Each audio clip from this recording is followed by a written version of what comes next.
Gabriel here with Smart Fitness, answering the question about rotator cuff tears or rotator cuff issues. Of course, there are many different ways to address it, but if you are suffering a lot with it, then you're going to want to see some type of professional because you're most likely going to need some type of manual work done to address it. With that being said, though, these are going to be some strategies to help maybe identify some issues that you have, hopefully, progress through it. But if we are identifying some issues with this, then maybe that'll allow you, give you some ammunition to seek out some professional help if that is the case, because we don't want to mess around with any type of actual tears that we have. So with that being said, let's get started. So before we get started with any type of strength training exercise for the shoulder, we want to make sure how we're going to progress. In this case, we can look at range of motion as a way to identify that, and that could just mean that perhaps in this range of motion, I feel no shoulder pain, but once I pass it, I feel pain.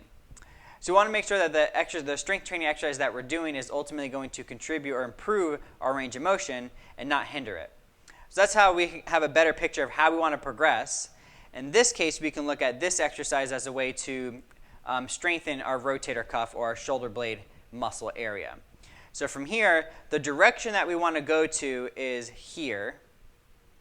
And we can use a wall that we're going to push into and see if that movement is coming through the shoulder or the shoulder blade. So from here, I'm just going to stand next to the wall, and I'm just going to lightly push my arm into the wall. We don't want this to happen. We're looking for this. So we're pushing through the wall, and we want to make sure that the shoulder blade is what's doing the work, not the shoulder. So you can hold it here for a few seconds. Again, we don't want any pain. If we're feeling pain, we're done. We're trying to, from here, you might need to pull your shoulder blades back more. You might need to drop your shoulders away from your ear more.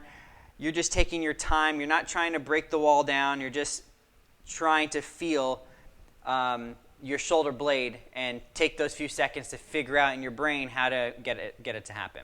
So that's one exercise, external rotation, that we can do to see if that makes our shoulder feel okay, or to see if we can strengthen the shoulder blade versus putting that weight on the shoulder. The next exercise that we can explore is going to require some type of band or just something that we can push into. So in this case, I have a band. The higher the band is on the arms, the easier it's going to be. So in this case, I'm going to have it around my elbows. And from here, I'm just going to push the band into my torso as I pull my shoulder blades together. So again, I want my shoulder blades to do the work, not the actual shoulder. And of course, again, as the band gets lower, it's going to become harder to do, and we're trying to find the sweet spot to make sure that the shoulder doesn't take over. And the last exercise that we can explore is going overhead. Typically, going overhead is the hardest part, but that is, again, a way that we can measure progression. So from here, I'll take a step back from the wall. I'm going to have my elbows on the wall, my thumbs pointed back, and I'm going to slowly slide my arms up the wall, making this V shape, and I want to make sure I'm pulling my shoulders away from my ears. So my shoulders shouldn't be elevating just because my arms are coming up.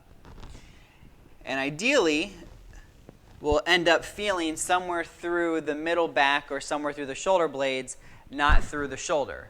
If we're pulling the shoulder down, ideally that's going to end up coming through the middle back and take weight off the shoulder. So there's going to be some exercises that you can explore to address some of your shoulder issues.